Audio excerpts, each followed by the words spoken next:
Simple interest தனி வட்டின்னு சொல்லுவோம்ல, அதுல ஒரு ட்ரிக் இருக்கு. கண்டிப்பா இந்த மாதிரி கேள்வியில ஒண்ணு வரும். ஒரு செகண்ட்ல ஆன்சர் பண்ணிடலாம். ஃபர்ஸ்ட் கேள்வி பாருங்க.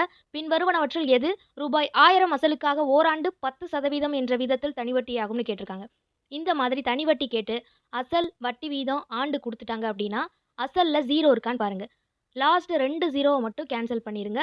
கேன்சல் பண்ணிட்டு மீதி என்னென்ன இருக்கு? 10 இருக்கு. அடுத்து 10%ல ஒரு 10 இருக்கு. அடுத்து ஓராண்டுன்னு சொன்னதுனால 1ன்னு இருக்கு. இந்த 3 எண்களையும் பெருக்கும்போது 100ன்னு கிடைக்குது. அப்ப ஆன்சர் என்ன? Option D. 1 செகண்ட்ல ஆன்சர் கண்டுபிடிச்சாச்சு.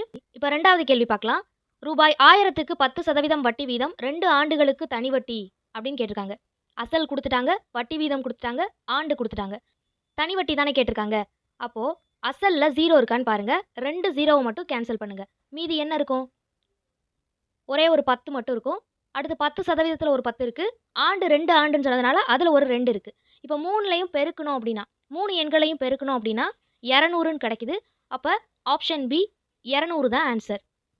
3வது கேள்வி பாருங்க. அனிதா என்பவர் 15% வட்டி வீதத்தில் ரூபாய் 5000 கடனாக பெறுகிறார். 2 வருட முடிவில் அவர் செலுத்தும் வட்டி தொகை எவ்வளவு? இதுலயும் வட்டி தான் கேட்டிருக்காங்க. அசல் குடுத்துட்டாங்க, வட்டி வீதம் குடுத்துட்டாங்க, ஆண்டு குடுத்துட்டாங்க. இப்போ நம்ம எப்படி கண்டுபிடிக்கலாம்னு பார்க்கலாமா? அசல்ல 0 இருக்கான்னு பாருங்க. 2 0வ கேன்சல் பண்ணிடலாம். மீதி என்னென்ன நம்பர் இருக்கு? 50, ஆண்டுல ஒரு 2 இருக்கு, வட்டி வீதத்துல ஒரு 15 இருக்கு. 3யும் பெருக்கணும் அப்படின்னா 1500ன்னு கிடைக்கும். Option D 1500. பாருங்க, ஒரு செகண்ட்ல ஆன்சர் பண்ணியாச்சு. இப்போ இந்த கேள்விக்கு நீங்க ஆன்சர் பண்ணுங்க பார்க்கலாம். இந்த கேள்விக்கு ஒரு செகண்ட்ல எத்தனை பேர் ஆன்சர் பண்றீங்கன்னு பார்க்கலாம். கமெண்ட் செக்ஷன்ல உங்க ஆன்சரை பதிவிடுங்க. 4வது கேள்வி 25,000க்கு 8% வட்டி வீதத்தில் 3 ஆண்டுகளுக்கு தனி வட்டி காண்கன்னு கேட்டிருக்காங்க. ஆப்ஷன்ல கொடுத்தாச்சு. ஆன்சர் என்னன்னு சொல்லுங்க பார்க்கலாம்.